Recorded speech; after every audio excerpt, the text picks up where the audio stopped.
Welcome to NBS law college. और क्या चल रहा है। आई होप कि आप सभी अच्छे होंगे। देखो, एलएलबी सेकंड सेमेस्टर का क्वेश्चन आंसर सीरीज चल रहा है। First paper Indian contract act है, हमने कर लिया। मुस्लिम लॉ का पेपर भी हमने रिवीजन कर लिया है। अब हम कर रहे हैं इंडियन कॉन्स्टिट्यूशन का शॉर्ट क्लास। इंडियन कॉन्स्टिट्यूशन में सिर्फ दो क्वेश्चन इसलिए कर रहे हैं ताकि आप एक दिन में दो क्वेश्चन तैयार कर लो। ठीक ना। आज का जो क्वेश्चन है वो है केंद्र, मतलब जो सेंट्रल गवर्नमेंट होती है, ठीक है, इसको वैसे समझो। और जो राज्य के, जहाँ पर सीएम वगैरह होते हैं, राज्य की गवर्नमेंट, इनके बीच जो शक्तियों का वितरण होता है उस पर एक संक्षिप्त टिप्पणी लिखी। किन परिस्थितियों में संघ संसद राज्य सूची में वर्णित विषयों पर विधायन कर सकता है। देखो, हमें पता है कि हमारा संविधान है, ठीक है, और इसके अनुसार से दो प्रकार की सरकार चलती है। केंद्र में सरकार चलती है जिसमें प्राइम मिनिस्टर होता है, और एक राज्य में सरकार चलती है जिसमें चीफ मिनिस्टर होता है, कहीं कहीं सिर्फ गवर्नर होते हैं ना। केंद्र शासित प्रदेश वो अलग की बात होगी, हमें यही दोनों देखना है। ठीक, क्या बोल रहा है कि इन दोनों को जो शक्तियां प्राप्त हैं वो कैसे हैं। ठीक है, फॉर एग्जाम्पल, अगर केंद्र सरकार के अंडर में आर्मी आती है तो ये शक्ति इसे कैसे प्राप्त है और इस पर विधि कैसे बनाता है, वो कौन से विषय है जिस पर राज्य कानून बना सकता है। ठीक है, तो यही इस क्वेश्चन में देखना है। ठीक है, और क्या क्या हम आगे देखेंगे। ठीक है, हाँ।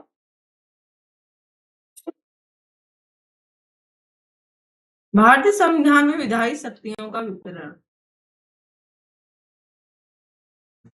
भारतीय संविधान में एक संघीय ढांचे की स्थापना की है। संघीय ढांचा क्या है कि ढेर सारे राज्य हैं, फिर भी एक सेंट्रल गवर्नमेंट है, इन सबको मिलाकर एक ढांचा बना हुआ। ठीक है, जिसमें विधायी शक्तियों का वितरण केंद्र और राज्यों के बीच अनुच्छेद 245 से 255 और 7वीं अनुसूची द्वारा किया गया है। आर्टिकल भी याद रखना है और 7वीं अनुसूची भी याद रखना है। आर्टिकल में सबसे इंपॉर्टेंट 245 246 जरूर याद रखना है। ठीक है, 7वीं अनुसूची में विषयों को 3 सूचियों में बांटा गया है। क्या कह रहा है, हमारे संविधान ने सेंट्रल और स्टेट में कानून बनाने के लिए जो प्रावधान किए हैं वो आर्टिकल 245 से लेकर 255 तक में करिए हैं, और जिसमें बता दिया गया है कि कौन किस पर कानून बनाएगा। अच्छा, और उसके लिए एक अलग से लिस्ट भी बना दी है, 7th शेड्यूल, जिसमें 3 सूचियां दे दी है, और इन सूचियों में उन विषय का वर्णन कर दिया है जिस पर जो कानून बनाएगा। ठीक है, कौन कौन सी है 3 सूचियां। पहली सूची है संघ सूची। देखो, सीधी सी बात है, यूनियन लिस्ट की बात हो रही है। ठीक है, सेंट्रल गवर्नमेंट कानून बना सकता है। 97 ऐसे विषय हैं जिस पर सिर्फ सेंट्रल गवर्नमेंट ही कानून बना सकता है और जो पूरे देश में लागू भी होंगे। ठीक है, जैसे रक्षा, विदेश नीति, मुद्रा, पैसा, है ना, जिन पर केवल संसद ही कानून बना सकता है। ठीक, उसके बाद दूसरा हो गया राज्य सूची, स्टेट लिस्ट। इसमें 66 सब्जेक्ट हैं जिस पर सिर्फ राज्य ही कानून बना सकता है। हर राज्य अपने लिए कानून बना सकता है, ठीक है, जैसे पुलिस, लोक व्यवस्था, कृषि इत्यादि। ओके, नाउ एक कानून शेड्यूल एक्स्ट्रा दिया है जिसको कहते हैं समवर्ती सूची, कंकरेंट लिस्ट। इसमें ऐसे 47 विषय हैं जिस पर केंद्र और राज्य दोनों विधायन बना सकते हैं, कानून बना सकते हैं। ठीक है, जैसे कि हो गया, मान लो शिक्षा हो गया, वन हो गया, विवाह हो गया। मान लो कोई विषय है, हर राज्य उस पर अपना कानून बना रहा है। और समवर्ती सूची का विषय, फॉर एग्जाम्पल मान लो विवाह से, निकाह से, विवाह से संबंधित विषय है, शिक्षा से संबंधित विषय है। ठीक है, नाउ केंद्र सरकार भी उसी सेम सब्जेक्ट पर अपना कानून बना देता है। अब क्या होगा, जो केंद्र सरकार ने कानून बनाया, चूंकि वो सेंट्रल गवर्नमेंट है, तो वो उस राज्य के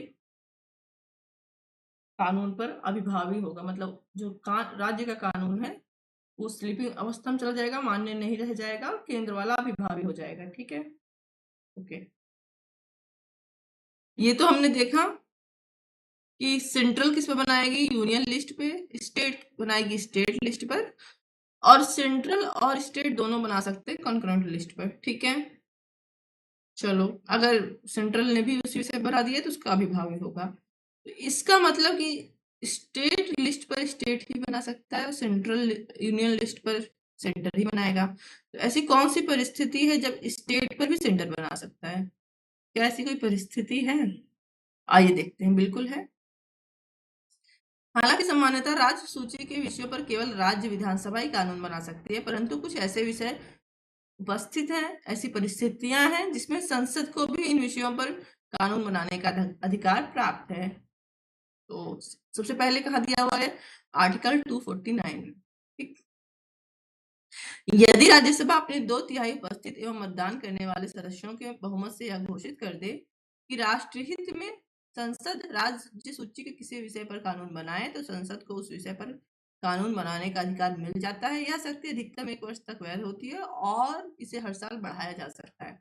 ठीक है, क्या बोल रहे हैं, स्टेट लिस्ट पर स्टेट कानून बना सकता है, बट जो हमारी राज्यसभा है, जो कि क्या है, संसद का भाग है ना, सेंट्रल गवर्नमेंट का भाग है। ठीक है, सेंट्रल का भाग है। अगर वो 2/3 उसके यहाँ जो मेंबर सभा में उपस्थित हैं उनके बहुमत से, ठीक है, मतदान करा के, उन 2/3 के बहुमत से, ठीक है, मतदान कराए जो उसमें राज्यसभा में उपस्थित है। फॉर एग्जाम्पल, जैसे क्लास में 100 बच्चे हैं और 100 बच्चे का 2/3 क्लास में उपस्थित रहे, तो उन 2/3 का हम बहुमत कराएं, सॉरी वोटिंग कराएं, और उसमें जो बहुमत आए, ठीक है। और केंद्र सरकार से यह रिक्वेस्ट करें कि फला सब्जेक्ट जो स्टेट गवर्नमेंट, स्टेट लिस्ट का विषय है जिस पर स्टेट को, राज्य को कानून बनाने का अधिकार है, उस पर आप कानून बनाइए, क्योंकि जो विषय है ना, ये क्या है, राज्य राष्ट्र हित में है, देश के हित में है। ठीक है, कि अगर आप ऐसा कानून बनाए तब सेंट्रल गवर्नमेंट ऐसा कानून बना सकती है, बट ऐसा कानून सिर्फ 1 साल के लिए शक्ति मान्य होगी। ठीक है, हर 1 साल पे सेंट्रल गवर्नमेंट चाहे इसको बढ़ा सकती है। कैसे बढ़ाएगी, जब हर 1 साल पे राज्य सरकार रिक्वेस्ट करे। चलो, और कौन सा विषय है, राष्ट्रीय आपातकाल के दौरान राष्ट्रपति द्वारा आपातकाल घोषित होने पर संसद को राज्य सूची के सभी विषयों पर कानून बनाने का अधिकार प्राप्त हो जाता है। यह शक्ति आपातकाल के अवधि के दौरान और उसके समाप्त होने के 6 महीने के बाद तक होती है। देखो, स्टेट लिस्ट के विषय पर स्टेट कानून बनाता है, ठीक है, जहाँ चीफ मिनिस्टर वगैरह होते हैं। बट अगर आपातकाल लग गया, इमरजेंसी लग गया है, ठीक है, तो क्या होती है, उस स्टेट की सरकार, जो स्टेट गवर्नमेंट होती है ना, वो सस्पेंड हो जाती है। ठीक है, सारी पावर किसके पास चली जाती है, हमारे प्रेसिडेंट के पास चली जाती है। और जब प्रेसिडेंट के पास चली गई और कोई कानून बनाना होगा, तो जाहिर सी बात है कौन बनाएगा, सेंट्रल गवर्नमेंट। प्रेसिडेंट किसका भाग है, संसद का, मतलब सेंट्रल गवर्नमेंट संघ बनाएगा। ठीक है, अब मान लो जिस दिन इमरजेंसी समाप्त हुई उस दिन हो सकता है कि उस राज्य की सरकार फिर से बहाल हो जाए, वापस आ जाए, या 6 महीने बाद आ जाए, कभी भी आ जाए। ठीक है, तो अब क्या, जो प्रेसिडेंट ने कानून बनाया था वो मान्य रहेगा, हाँ मान्य रहेगा, लेकिन सिर्फ 6 महीने तक। ठीक है, 6 महीने के बाद स्वतः समाप्त हो जाएगा। चलो, 2 या अधिक राज्यों की सहमति से, आर्टिकल 252, तो इसको बहुत अच्छे से याद करना है। 2 या अधिक राज्यों की स्थिति से, 2 या अधिक राज्य है ना, स्थिति से। ठीक है, क्या होता है इसमें, यदि देखो बहुत सारे 28 स्टेट है इंडिया में, है ना, यदि 2 या अधिक राज्यसभा, सॉरी, स्टेट गवर्नमेंट की विधानसभाएं, 2 स्टेट हैं या उससे अधिक स्टेट हैं, कम से कम 2 होने चाहिए, एक सिंगल नहीं है, कम से कम 2, मैक्सिमम 28 है तो 28। ठीक है, कि जो विधानसभाएं जिसमें सीएम रहते हैं, ठीक है, ये क्या करे, सेंट्रल गवर्नमेंट यानी हमारी संसद से जो है रिक्वेस्ट करे कि हमारा जो स्टेट सूची में एक विषय है, इस पर हमें कानून बनाने का अधिकार है, इस पर आप कानून बना दीजिए।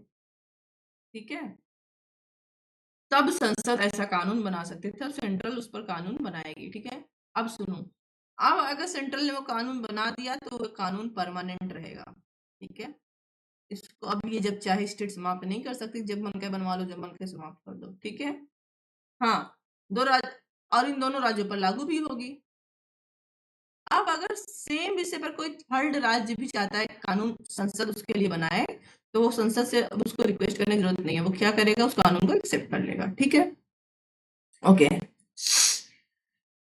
अंतरराष्ट्रीय समझौते पर संधियां, यदि किसी अंतरराष्ट्रीय संधि, समझौते या सम्मेलन को लागू करने के लिए आवश्यक हो, तो संसद को राज्य सूची के किसी भी विषय पर कानून बनाने का अधिकार है। देखो, अंतरराष्ट्रीय जो विषय होते हैं उस पर अधिकार राष्ट्रपति का ही होता है, जो सेंट्रल का होता है, संसद का होता है। ठीक है, नाउ अब कोई अंतरराष्ट्रीय संधि हुई और उसको किसी राज्य में किसी स्टेट में लागू करना है और वो ऐसे विषय से संबंधित है जो स्टेट नहीं है। ठीक है, यही एक केस का पूरा फैक्ट पढ़ के पूरा लिख दोगे तो 1.5-2 पेज का वही हो जाएगा, वही लिखने में बहुत टाइम लग जाता है। ठीक है, ठीक है, बाकी केसेस भी इंपॉर्टेंट है, लेकिन एक इसी हम लोग अंदर तक पढ़ेंगे। ठीक है, अब देखते हैं, अगर राज्यसभा और लोकसभा मतलब कि संसद ने राष्ट्रपति शासन की अवधि को मंजूरी दी और नहीं दी तो क्या प्रभाव होगा। ठीक है, जब राष्ट्रपति 356 में राज्यपाल लागू करता है तो काल लागू हो जाता है। ठीक है, अगर संसद ने सहमति दे दी, अपनी स्वीकृति दे दी तब तो ठीक है। अगर संसद ने स्वीकृति नहीं दी उस राज्य आपातकाल के लिए तो वह 2 महीने में आपातकाल समाप्त हो जाएगा। तो 2 महीने मतलब यहाँ 60 दिन की बात हो रही है। ठीक है, निष्कर्ष, कंक्लूजन में फिर वही हो गया कि आप क्या समझ रहे हैं, अपना एक छोटा सा ऐसे उसके बारे में जरूर लिख दें अपने आंसर के लास्ट में, क्योंकि वो आपके संक्षेप में उस बात को दर्शाता है। ठीक है, चलो अगले क्वेश्चन पे चलते हैं। कल की क्लास में इसलिए करेंगे क्योंकि आज की क्लास में 3 क्वेश्चन हो गया है। ठीक है, नहीं अभी कर लेते हैं, चलो एक क्वेश्चन और कर लेते हैं। ठीक है, क्योंकि मेरी बिटिया रानी सो रही है ना, जब वो जगती रहती है तो 2 क्वेश्चन ज्यादा करते नहीं बनता है, बढ़िया क्वेश्चन और हो जाएगा। चलो शुरू करते हैं ना। संविधान के आर्टिकल 311 के अंतर्गत सरकारी कर्मचारी लोक सेवकों को प्राप्त सुरक्षा के विस्तार की व्याख्या कीजिए। आर्टिकल 311 पढ़ना है। आर्टिकल 311 इंडियन कॉन्स्टिट्यूशन का एक इंपॉर्टेंट प्रावधान है जो सरकारी कर्मचारी लोक सेवकों को मनमाने ढंग से सेवा से हटाए जाने, बर्खास्ती या पदोन्नति के से संरक्षण प्रदान करता है। यह सार्वजनिक प्रशासन में निष्पक्षता, पारदर्शिता और न्याय की बात करता है। ठीक है, चलो ये तो हमारा थोड़ा सा इंट्रो हो गया। अब देखते हैं क्या आर्टिकल 311। कोई भी व्यक्ति जो केंद्रीय या राज्य सरकार के अधीन स्थायी या अस्थायी सेवा में है, मतलब गवर्नमेंट जॉब में है, उसे तब तक बर्खास्त नहीं किया जाएगा या उसके पद से नहीं हटाया जाएगा या उसकी सेवा से नहीं हटाया जाएगा या उसकी नौकरी नहीं छीनी जाएगी, अपनी लैंग्वेज में समझो, जब तक कि उसे उसी प्राधिकरण द्वारा नियुक्त नहीं किया गया हो या किसी सक्षम प्राधिकारी द्वारा ऐसा आदेश न दिया गया हो। ठीक है, क्या बोल रहा है, कोई व्यक्ति है, मान लो एक पुलिस ऑफिसर है, ठीक है, मान लो कि डीएसपी है, एग्जाम्पल डीएसपी ले लो, डीएसपी से बड़ा होता है ना, एसपी बड़ा होता है ना, तो पहला कह रहा है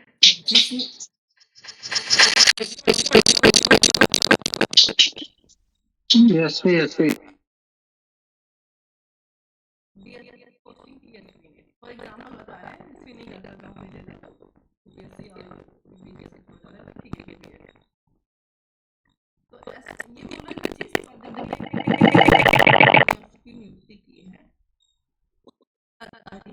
जा सकता है या ये नहीं ऐसा या कोई सक्षम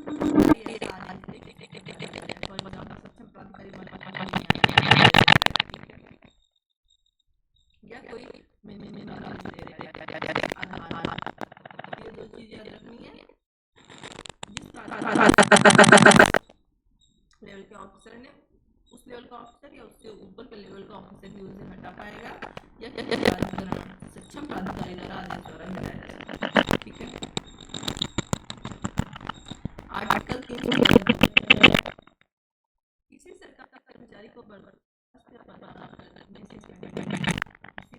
को उसकी नौकरी से हटाने से पहले जो आरोप उसके ऊपर लगाए गए हैं उसको बताना। ठीक है, तो और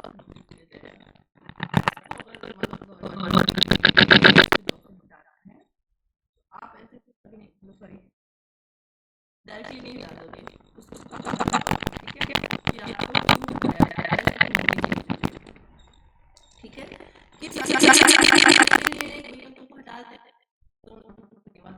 नहीं मान लो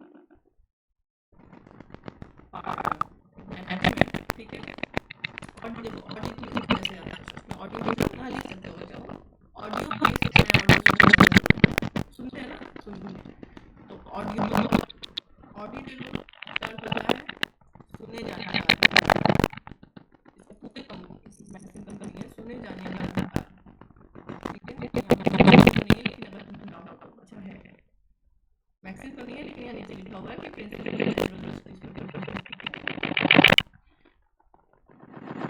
तो दो मैक्सिमम, एक ऑडियो अल्ट्रम हो गया, सुने जाने वाला, और एक है वाजा सुआ,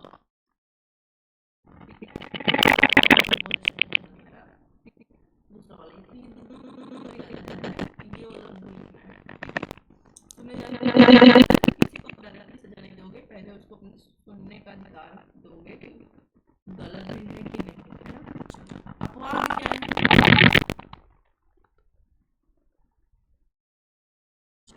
क्या वो अपवाद है जहां पर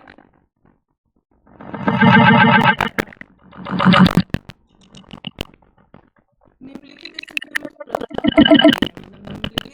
स्थितियों में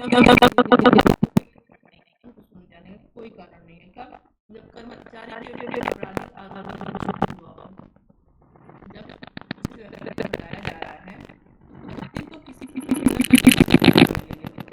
ऑलरेडी कारण तो बताने जरूरत नहीं है जा रहा है, उसको क्यों हटाया जा रहा है, ठीक है।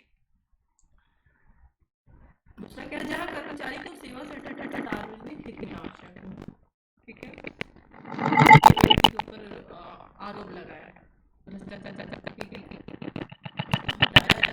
बहुत आवश्यक है,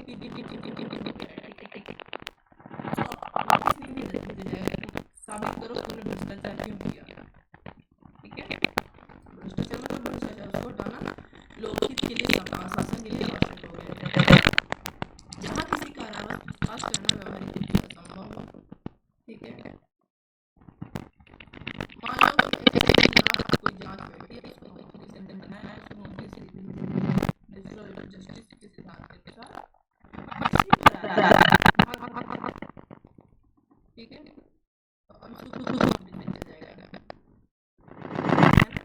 उसको हटाया जाएगा, तो नेचुरल जस्टिस का रूल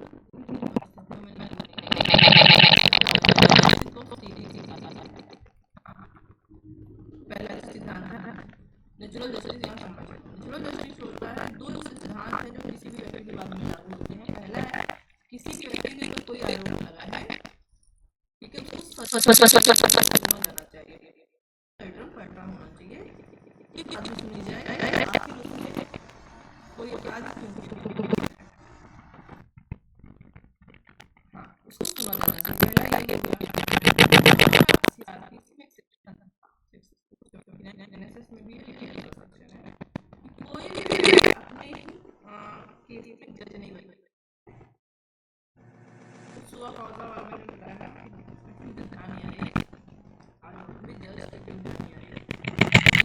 तो ये दो कि कोई भी व्यक्ति इसमें जज नहीं बनेगा, चाहे किसी भी तरीके से, विचारों से, फाइनेंशियल तरीके से, इत्यादि से, और दूसरा अगर किसी भी है तो उसे सुना जाना चाहिए, एक नया होता है कि अगर कोई न्यायालय ने कोई जजमेंट दिया है तो उसके पीछे यहाँ पे ठीक है, कि व्यक्ति को क्या उसको उसकी जॉब उपयुक्त तीनों अपवादों में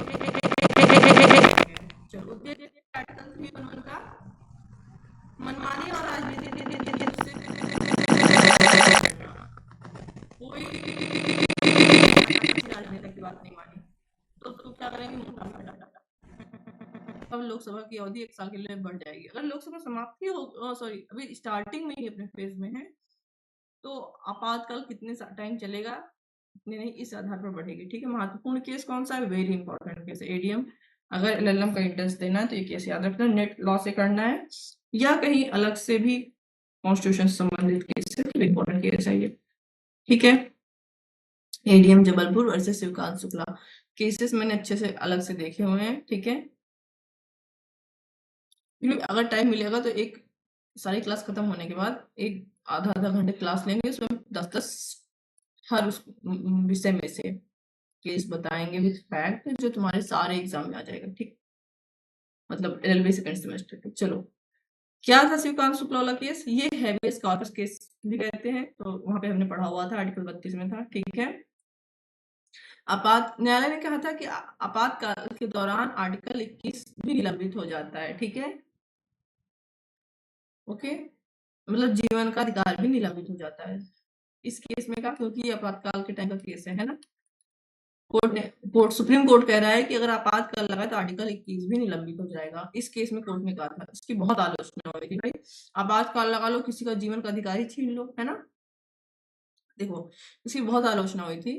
फिर इसको मेनका गांधी केस में इसको पलटा गया था। ठीक है, बट वेरी इंपॉर्टेंट केस जो प्रेजेंट का है, पुट्टू स्वामी केस है 2017 में, जिसमें इस अधिकार को, सॉरी, इस रूलिंग को पूरी तरीके से सुप्रीम कोर्ट ने खारिज कर दिया और कहा नहीं, आपातकाल में आर्टिकल 21 समाप्त नहीं होता। ठीक है, बाकी बहुत सारे केस हैं। वो एक केस बहुत अच्छा है, बहुत अच्छा है। मेरा उसका श्रीकांत शुक्ला वाला, बस वही याद कर लेना, तैयार हो जाएगा। ये था आपातकाल। ठीक, अगर सिर्फ रिवीजन करना है नोट्स के लिए पर्याप्त है, अगर डीपली पढ़ना है पुरानी जो क्लास वाला वीडियो पढ़ लेना। चलो, दो ऊपर हमने क्या पढ़ा था? राष्ट्रीय आपातकाल, है ना, आर्टिकल 352। और अब हम पढ़ेंगे राज्य आपातकाल। राज्य आपातकाल क्या है? जो आर्टिकल 356 में दिया है। ठीक है, चलो देखते हैं।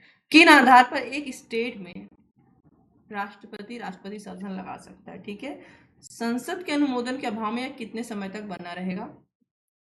हमने देखा राष्ट्रीय आपात में कि जब राष्ट्रीय आपात लगता है, राष्ट्रपति लगाता है, तो 1 महीने के अंदर संसद, मतलब लोकसभा प्लस राज्यसभा, उसका क्या करती है? स्वीकृति प्रदान करती है। इसी को अनुमोदन कहते हैं। अगर वो स्वीकृति नहीं प्रदान करती तो अपने आप घोषणा आपातकाल समाप्त हो जाता है। अगर स्वीकृति प्रदान करती है तो 6 महीने तक आपातकाल रहता है। हर बार 6 महीने के लिए संसद के अनुमोदन द्वारा बढ़ाया जा सकता है, just in case for revision. चलो, ये टॉपिक देखते हैं। ठीक है, अभी हम देख रहे हैं राज्य में आपातकाल लगना है, स्टेट इमरजेंसी लगनी है, कैसे लगेगी, किस आर्टिकल में दिया है? आर्टिकल 356, इंपॉर्टेंट है, याद रखना। चलो, भारतीय संविधान के आर्टिकल 356 के अंतर्गत जब राज्य सरकार संविधान के अनुसार कार्य नहीं कर पाती, तब राष्ट्रपति द्वारा उस राज्य में आपातकाल राष्ट्रीय शासन की घोषणा की जाती है। आर्टिकल 356 स्टेट इमरजेंसी की बात करता है। राष्ट्रपति ये इमरजेंसी लगाता है, कब लगाता है? जब स्टेट गवर्नमेंट संविधान के अनुसार कार्य नहीं करती। ठीक है, संविधान का पालन नहीं कर पा रही है, अपने संवैधानिक कर्तव्यों का पालन नहीं कर रही है। ठीक है, चलो, मुख्य आधार इतना मेन था, बेसिक था। ठीक, फिर भी बेसिक आधार और देख लेते हैं। ठीक है, राज्य में संवैधानिक तंत्र की विफलता, जो हमने देखा। दूसरा आधार क्या है? जो राज्य है, मान लो यूपी में इमरजेंसी लगानी है, ठीक है, तो यहाँ के जो राज्यपाल हैं, ये राष्ट्रपति को रिपोर्ट भेजे, ठीक है, कि यूपी का जो शासन है संविधान के अनुसार नहीं चल रहा। देखो, राष्ट्रपति राज्य में आपातकाल लगाता है जब राज्य का संवैधानिक ढांचा विफल हो जाए, राज्य जो है संविधान के अनुसार काम ना कर पा रहा हो, तब राष्ट्रपति प्रेसिडेंट लगाएगा। बट क्या प्रेसिडेंट को सपना आ रहा है क्या? कैसे प्रेसिडेंट को पता चलेगा कि किसी राज्य का कार्य सही से नहीं हो रहा संवैधानिक अनुसार? तो उसी के लिए ये नियम दिया है कि उस राज्य का अगर राज्यपाल राष्ट्रपति को कोई रिपोर्ट ऐसा भेजे, भाई रिपोर्ट भेजेगा तो एक लिखित आधार हो जाएगा राष्ट्रपति के पास। ठीक है, तो फिर राष्ट्रपति आपातकाल लगा देगा। ठीक है, और तीसरा है, ये देख लो,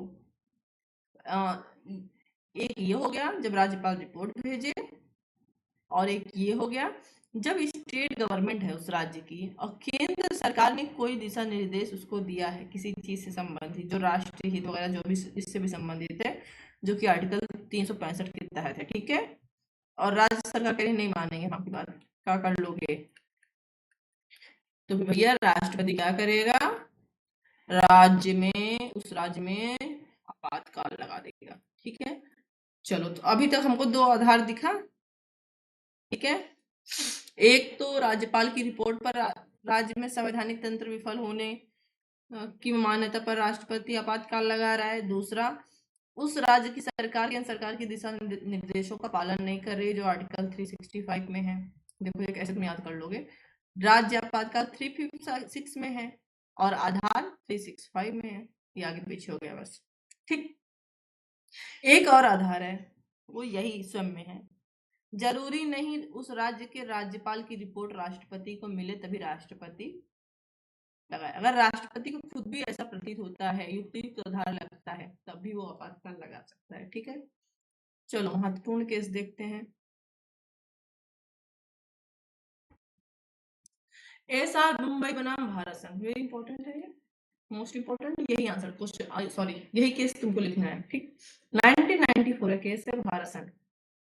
यह ऐतिहासिक निर्णय राष्ट्रपति शासन की न्यायिक समीक्षा करता है। न्यायिक समीक्षा मतलब क्या होता है, किसी भी चीज का सुप्रीम कोर्ट द्वारा या हाई कोर्ट द्वारा रिव्यू करना कि वो जो कार्य किया गया था वो संवैधानिक है या असंवैधानिक है। ठीक है, तो इस केस में जो राष्ट्रपति शासन राज्य में लगता है उसकी न्यायिक समीक्षा किया, किसने, सुप्रीम कोर्ट ने किया।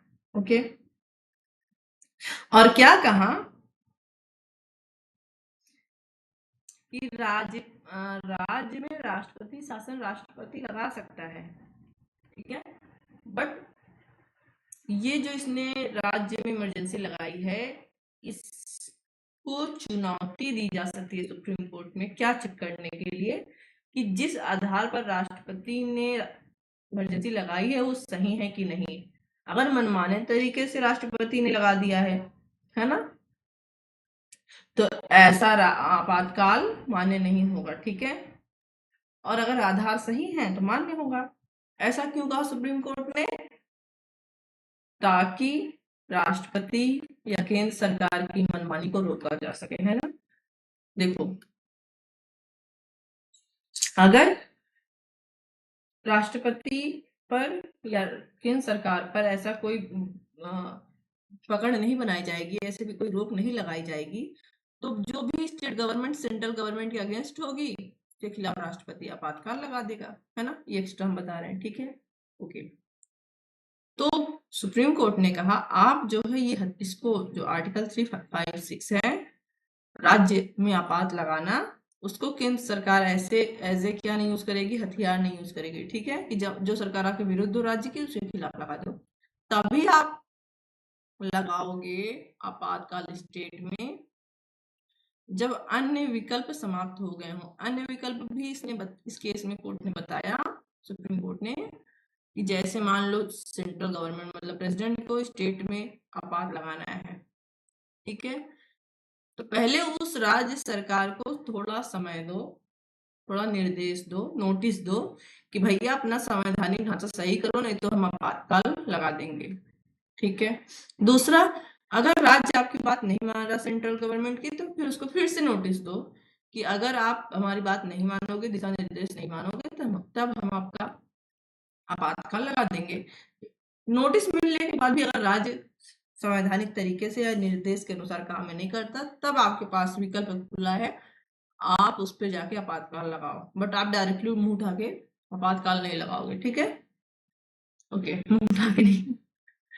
ठीक है, बहुमत परीक्षण विधानसभा में होना चाहिए, ना कि राज्यपाल की रिपोर्ट पर। ये क्या था, देखो ये है कि राज्यपाल ने इस केस में रिपोर्ट दी थी। ठीक है, ओके, कि फला स्टेट का जो है जो सरकार है उसमें जो है बहुमत नहीं रह गया है। ठीक है, कोर्ट ने कहा राज्यपाल की रिपोर्ट से बहुमत साबित नहीं होती, वहां की जो विधानसभा है वहां पे उस पार्टी को बहुमत परमानेंट होगा। ठीक है, नाउ राज्य सूची में वर्णित विषयों पर अनुच्छेद 356 के अंतर्गत राष्ट्रपति शासन के दौरान, तो जैसे इमरजेंसी में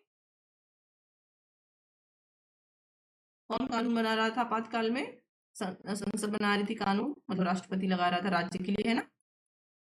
वैसे ही अगर राष्ट्रपति शासन लगा हुआ है 356 में, तो सेम पावर फिर संसद को है। ठीक है, संसद फिर क्या करती है, उस राज्य में या उस एरिया में क्या के लिए कानून बना सकती है, और वो कानून फिर वैसे लागू होगा 6 महीने तक, और उसके बाद समाप्त हो जाएगा। फिर आया आंसर कंक्लूजन। कंक्लूजन क्या होता है, सॉरी, कंक्लूजन क्या होता है, पूरे टॉपिक का शॉर्ट एस्से, शॉर्ट जो भी आप इंपॉर्टेंट समझो, जो अभी आपकी लैंग्वेज अगर नहीं याद आ रहा तो इसी को रख चले जाना। ठीक, ना अगला क्वेश्चन चलते हैं।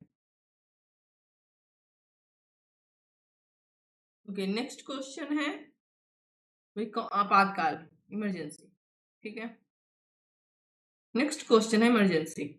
चलो, वे कौन सी परिस्थितियां हैं जब राष्ट्रपति आर्टिकल 352 के अंतर्गत आपातकाल की घोषणा कर सकता है, उक्त आपातकाल के प्रभाव को समझाइए।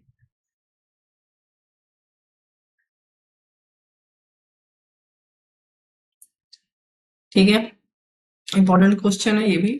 ठीक है ना, चलो, तो आर्टिकल 352 राष्ट्रीय आपातकाल की बात करता है, नेशनल इमरजेंसी की बात करता है। इंपॉर्टेंट क्वेश्चन है, चांस ज्यादा है इसके आने के। ठीक है, आपातकाल की घोषणा की परिस्थितियां क्या होंगी।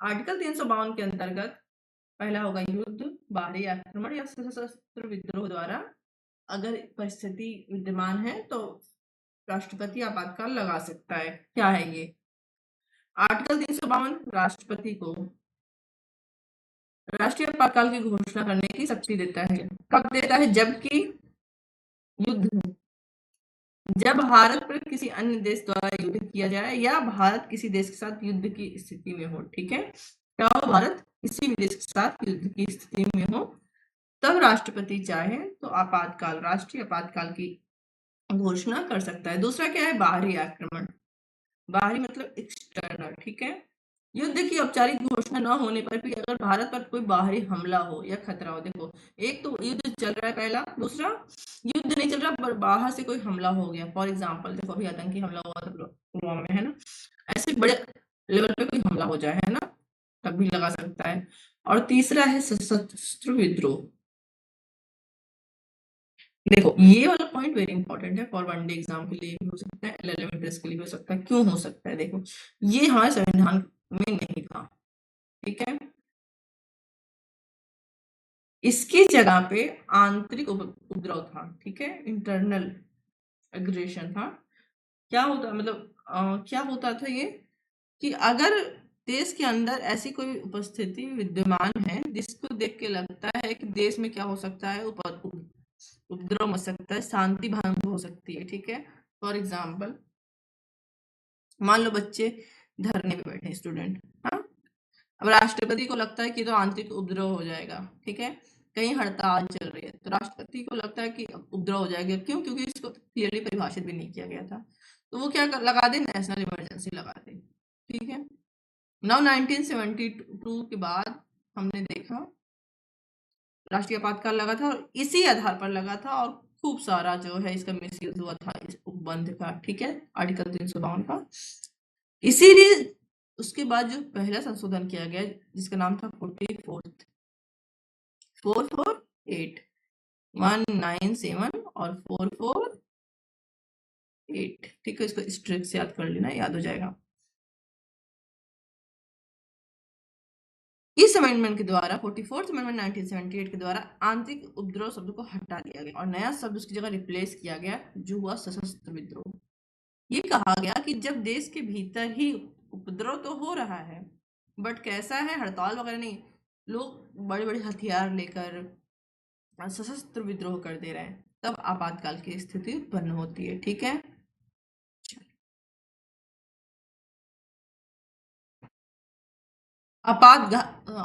इमरजेंसी घोषित करने की प्रक्रिया क्या है, प्रोसीजर क्या है आपातकाल की घोषणा करने की।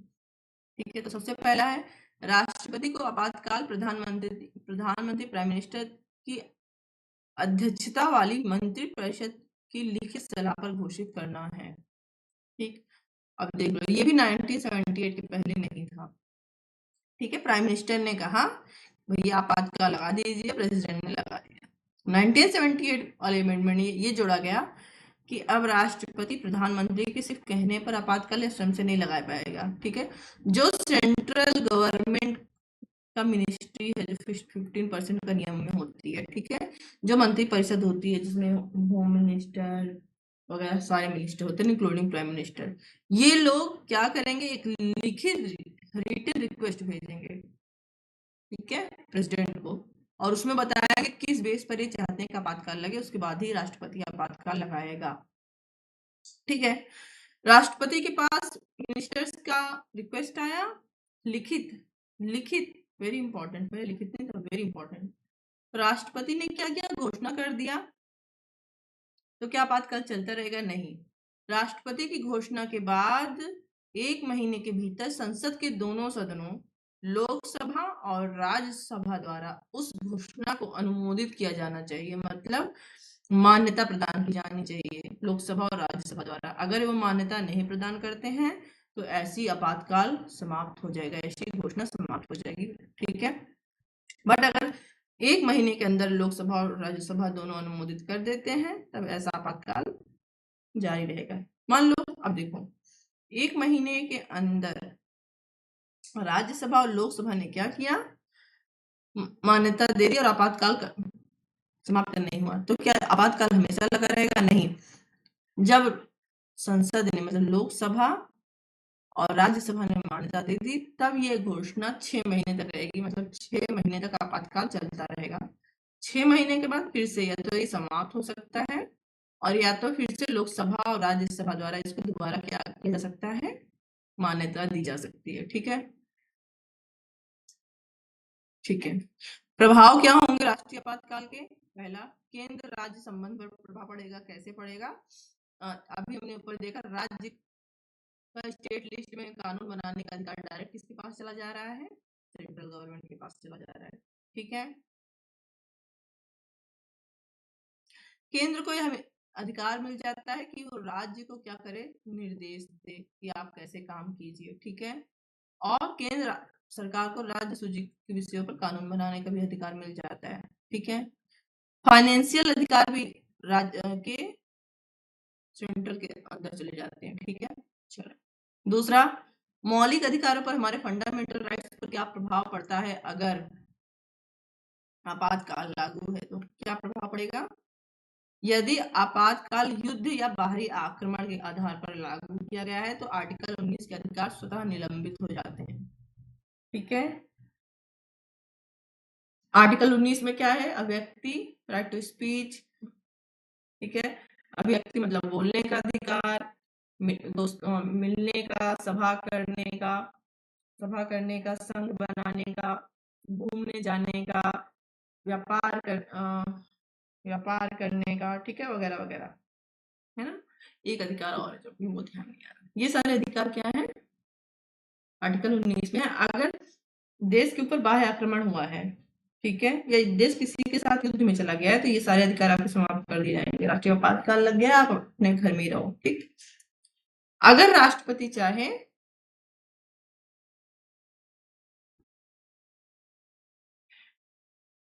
आर्टिकल 359 के अंतर्गत अन्य अधिकारों को भी निलंबित कर सकता है। चलो, विधायी शक्तियों पर क्या प्रभाव पड़ेगा? विधायी मतलब कानून बनाने की शक्ति पर। तो संसद को राज्य सूची पर कानून बनाने की शक्ति मिल जाती है। राज्य विधानसभाएं चलती रहती हैं लेकिन केंद्र के कानूनों का वर्चस्व होता है, ठीक है। स्लीपिंग मोड पे रहती है राज्यसभाएं, राज्य की विधानसभाएं, समझ लो, क्योंकि प्रभाव तो केंद्र का है ना। चौथा क्या है? कार्यपालिका शक्ति पर क्या प्रभाव पड़ेगा? केंद्र सरकार राज्यों की कार्यपालिका कार्यों को अपने हाथ में ले लेगी। भाई, मैंने पहले बोला सेंट्रल क्या कर रही है, स्टेट लिस्ट पर कानून भी बना रही है, ठीक है। फाइनेंशियल स्टेट का भी सेंट्रल के पास चला जा रहा है। स्टेट की जो कार्यपालिका शक्ति थी, जैसे पुलिस कार्रवाइयां, सारी कार्रवाइयां जो भी सरकार करती थी वो सब किसके पास चली जाएगी? सेंट्रल। ना, अगला है पांचवा, लोकसभा की अवधि का प्रभाव पड़ेगा। Article 83, very good. अगर इमरजेंसी लगी है, लोकसभा की अवधि पर प्रभाव क्या पड़ता है? तो अगर आपातकाल लगा है तो लोकसभा की अवधि 1 साल के लिए बढ़ जाती है, ठीक है। स्वच्छता बनाए रखना, अधिकारियों के मन में विश्वास बनाए रखना कि उनके साथ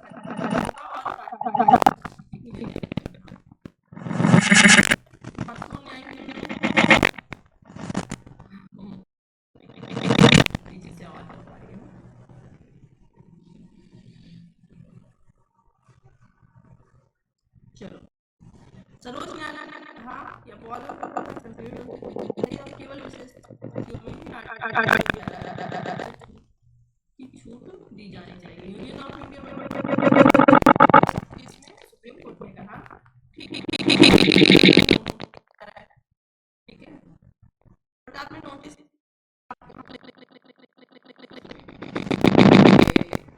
या किस परिस्थिति में नहीं दिया जा सकता नोटिस वगैरह, कोर्ट ने कहा अत्यधिक गंभीर परिस्थिति कीजिए नोटिस, ठीक है। चलो एक केस यार निश्चित हो गया मतलब